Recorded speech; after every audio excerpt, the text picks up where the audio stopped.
Well, it's time for our Arkansas football recruiting report. As always, Otis Kirk is joining us over the phone. Let's start off with Ketron Jackson, a wide receiver out of Texas. He announced his top 14 recently. It sounds like a lot of schools to your top 14, I guess, but Arkansas is among them. Yeah, I'm laughing because not most people don't even get 14 offers, Tara. And here's this kid reducing it to 14. I really thought when he said he's going to come out with a list, I thought it'd be fewer than 14. But no, I had to laugh. I'm sorry. It's just that most people don't get 14 offers. And I mean, we're talking these 14 are all legit schools. So he had 23 offers in all at this time. He'll probably get more. He caught 61 passes, 889 yards, and 6 touchdowns as a junior over at Royce City. 6 SEC schools made the cut. He was here March the 7th for the junior day. Coach Stepp really worked him hard that day. I think Arkansas is in reasonably good shape there. I know they were at that time. Time kind of slips away here when you not be the good thing, I guess, in a sense. I don't mean good, but I mean, I guess if there's a positive, in fact, he hasn't been able to take other trips either. So, because he was coming back to Arkansas is the reason I say that. And, hopefully he gets back here before he makes a decision. But Arkansas, Texas A&M, LSU, let's see, Ole Miss, Alabama, and Auburn were the other SEC schools. And then outside, you've got Colorado, TCU, Baylor, Nebraska, Illinois, SMU, Texas, and Oregon State. This is a kid that can really catch football. He's 6'2", 185, got great speed. He's a total package. He's a 4-star for a reason. Probably could be a 5-star, really, if you get down to it. I mean, he's that good. I think he's the best receiver that Arkansas is on. I think he's one of the best receivers in the country that anyone's on. And you see the list of these schools, and he cut out some pretty good schools to not even be in the top 14. Well, Cameron Valdez, he's got plenty of offers as well. 4-star running back, and he took a virtual visit with Arkansas. Yeah, with Jimmy Smith, he's 23 offers himself. He's out of Rockland, Texas. He was the offensive MVP down there this year as a junior. He rushed for 1,697 yards and 30 touchdowns. Last year, he was the offensive newcomer of the year in that district. So he's consistently good. I asked him about the visit. Because they hadn't been. I know Kevin's been talking a lot about the basketball with Coach Musselman, the visits, virtual visits, but there really hadn't been much on football in that regard. But he said he got to see the facilities, got to kind of learn more about the school, and then also got to find out a lot more academically during that visit. So that was kind of the highlights. It wasn't, it wasn't a huge deal, but he did like to visit. He liked the facilities, but he got to learn more just about the school in general, and interact with Coach Smith, and then also, like I said, academically. So, yeah, he's a running back. I mean, Arkansas's got one. We had him on here we talked about him last week, and out of Oklahoma, but they're going to try to sign one more, and he's a good one if they can get Valdez, but he's one of many their own and got a chance of getting it. Well, what about Landon Watson? He's a guy out of Texas, a 4-star defensive end, and Arkansas is in his top 6. Yeah, and that's more like the top 6. I mean, when you narrow it down. But anyway, I'll quit picking on Jackson about that. But at Hutto, Texas, he's going to play outside linebacker this year. He's a kid that can play end, or he could play that hybrid position, or the defensive end, outside linebacker. Maybe play both of them, kind of, depending on what defense they're in. I know coaches love versatile kids like that, I guess.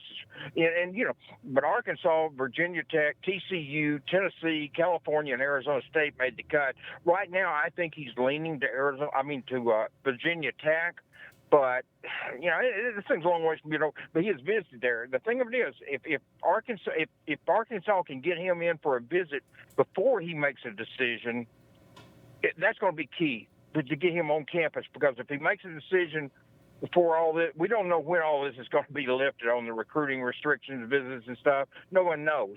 I mean, there's speculation, that's all it is. But if Arkansas can get him and some of these other kids in here before they make a decision, then you like Arkansas's chances a lot better. But they did make the cut, and he's a good ball player. He's all of these kids we're talking about are good ball players today. Well, Jocko Willis is a linebacker out of Independence Community College, same place that Rakeem Boyd came from. What's his status right now with Arkansas? Well, I think they're Arkansas in pretty good shape there. They offered him this past week. He's 6'3", 210. He's got an offer to Kentucky as well since the Arkansas offer. He played at LaGrange, Troup County down in Georgia, where the same school that Andy Boykin's from too, Tara. So he's got a lot of connections to Arkansas in the sense that as you said, Rakeem Boyd played at Independence, and then Boykin is coming here from that same high school.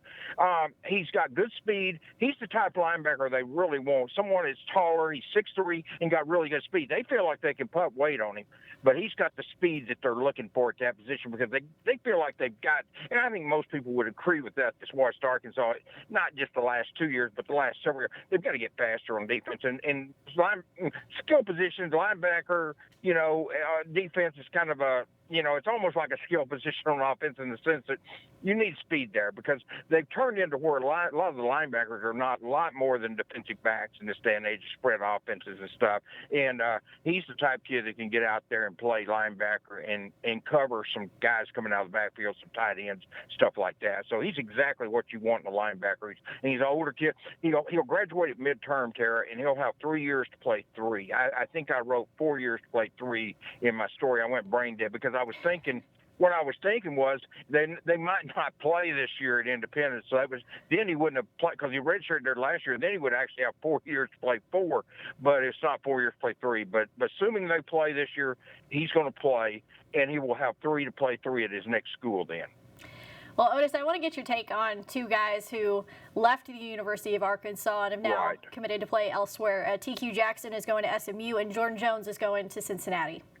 Yeah, both those kids are wide receivers. I think could have helped Arkansas. I definitely could have helped Arkansas. I think Jordan might have been the 4th receiver at Arkansas if he'd stayed this year. I think he'd have been right there rotating with those guys. But they made a decision. If they think it's best for them, I think TQ pretty much got it down to SMU and Houston, chose SMU, going back closer to home. And then Jordan is going where Dan Enos is at Cincinnati, even though he's just a running back coach, but he's familiar with him. And Cincinnati's got a good program. They've got a really good team. I mean, they finished runner-up in their conference last year in the championship game to Memphis, and they won a lot of games up there. And they've got a good coaching staff. He will be really good there this year, and I think TQ will have a good future at SMU too. But I think Jordan will make a huge impact this season, Tara. I think both those kids are very good receivers. I don't think either one did not have the talent to play at Arkansas. I think both of them did. And Jordan Jones actually played quite a bit here and contributed and played really well. And I loved him when he was at Smackover. I loved TQ when he was down in Jefferson, Texas. But wish both of them good luck. I think they'll do well at their new schools. Hopefully everything works out for them. And, and you just wish them good luck. They made a decision they feel is best for them, and you hope it works out for them. Yeah, like you mentioned, we wish them both the best of luck. But that's going to do it for our recruiting report. Otis Kirk, as always, thank you so much. We'll look forward to talking with you again next week. Thank you, Terry. Have a good day. Talk to you later.